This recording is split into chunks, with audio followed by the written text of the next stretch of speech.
সম্মানিত এমপিওভুক্ত school, college এবং মাদ্রাসার শিক্ষকবৃন্দ, আশা করছি প্রত্যেকে ভালো আছেন, সুস্থ এবং সুন্দর রয়েছেন। সম্মানিত সহকর্মীবৃন্দ, আমি আপনাদেরকে স্বাগতম জানাচ্ছি Simon Tariq Iqbal English with Simon YouTube channel থেকে। দর্শকবৃন্দ, আজকের ভিডিওর টাইটেল দেখে বুঝতে পেরেছেন যে কি নিয়ে আলোচনা করতে যাচ্ছি। দর্শকবৃন্দ, আমাদের এমপিওভুক্ত যারা স্কুল এবং মাদ্রাসা কলেজের শিক্ষকবৃন্দ রয়েছে, তাদের এক প্রকার দেয়ালে পিঠ থেকে যাচ্ছে দিনের পর দিন। আমরা বৈষম্যের শিকার হচ্ছি, আমরা অবহেলার শিকার হচ্ছি, আমরা নিষ্পেষণের শিকার হচ্ছেও বলা চলে। যেখানে অন্যান্য সেক্টর গুলোতে সরকার নিজে থেকেও চোখ দিচ্ছে, নজর দিচ্ছে, অথচ আমরা বারবার তাদেরকে তাগাদা দেওয়া সত্ত্বেও আমাদের বেতন ভাতার দিকে তাদের এতটা নজর নেই। দুঃখিত। দর্শকবৃন্দ, আমরা জানেন আমরা নামমাত্র বাড়ি ভাড়া পাই, নামমাত্র চিকিৎসা ভাতা পাই।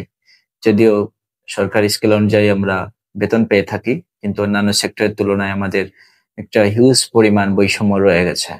এই টাকা দিয়ে আমাদের সংসার চলছে না। আমাদের যাবতীয় আশা আকাঙ্ক্ষা যা কিছু রয়েছে, আমাদের শখ রয়েছে, কোনো কিছুই আমরা মেটাতে পারি না। ন্যূনতম দুমুঠো ভাত খেতে গিয়ে আমাদের কষ্ট হয়ে যায়, মাস শেষে আমাদের কাছে আর কোনো অতিরিক্ত টাকা থাকে না। দর্শকবৃন্দ, সেই সব দাবি দেওয়ার জন্য আমরা দীর্ঘদিন আন্দোলনও করে এসেছি, বিনিময়ে আশ্বাস পেয়েছি, কখনো কখনো বা আশ্বাস পাইনি। তো দেখুন দর্শকবৃন্দ, এই যে অন্তর্বর্তীকালীন সরকারের বিগত যিনি শিক্ষা উপদেষ্টা ছিলেন, জনাব ওয়াহিদুদ্দিন মাহমুদ স্যার, তিনি অনেকটা আন্তরিক ছিলেন এবং তিনি নিজে থেকেই এমপিওভুক্ত শিক্ষকদের কথা শোনার পরে নিজে থেকে বেশ কিছু দাবি দেওয়া মেটানোর তিনি প্রতিশ্রুতি দিয়েছিলেন তার বিদায়ী ভাষণে। অর্থাৎ তিনি বর্তমানে এখন পরিকল্পনা মন্ত্রণালয়ের অধীনে রয়েছেন।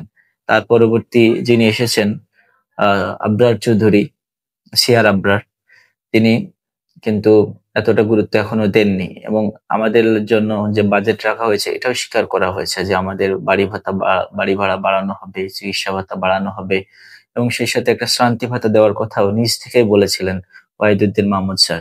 তিনি শিক্ষকদের জন্য অনেক কিছু করেছেন। বিগত বাজেট থেকে উদ্ধৃত কিছু সিস্টেম করে তিনি আমাদেরকে কিন্তু 50% উৎসব ভাতা করেছেন 25% থেকে। তো তাকে ধন্যবাদ জানাই, স্যারের দীর্ঘায়ু কামনা করি, শুকরিয়া আদায় করি আল্লাহর কাছে যে তিনার মাধ্যমে আমাদের কিছু দাবি দাবি পূরণ করা হয়েছে। কিন্তু তিনি যেগুলো আশ্বাস দিয়ে গিয়েছিলেন সেইগুলোকে বাস্তবায়ন করছে না বর্তমান যারা শিক্ষা প্রশাসনে রয়েছে। এটা একটা বড় ধরনের বৈষম্য। যেখানে আমাদের জন্য বাজেটও রাখা হয়েছে, সেখানে এখনো গড়িমসি চলছে।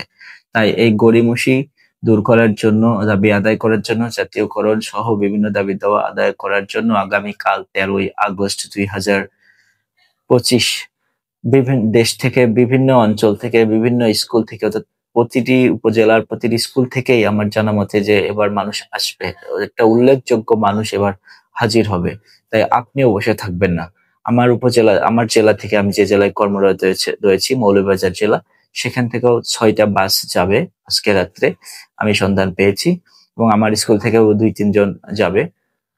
তা আপনি আপনার জায়গা থেকেও চলে আসুন, দরকার হলে আপনি রিজার্ভ গাড়িতে না পারলে আপনি নিজের দায়বদ্ধতা থেকে একা একাও চলে আসুন, প্রেস ক্লাবে যোগ দিন। ঢাকার আশেপাশে যারা আছেন তারা অবশ্যই অল্প সময়ের মধ্যে আসতে পারবেন, আপনারা যোগ দিন। আমরা যত সংখ্যায় বেশি হবে তত আমাদের জন্য ভালো হবে। আপনারা প্রত্যেকেই যোগ দিবেন, কেউ ঘরে বসে থাকবেন না। এই আন্দোলন আমাদের সকলের, আমাদের টিকে থাকার আন্দোলন, আমাদের অধিকার আদায়ের আন্দোলন।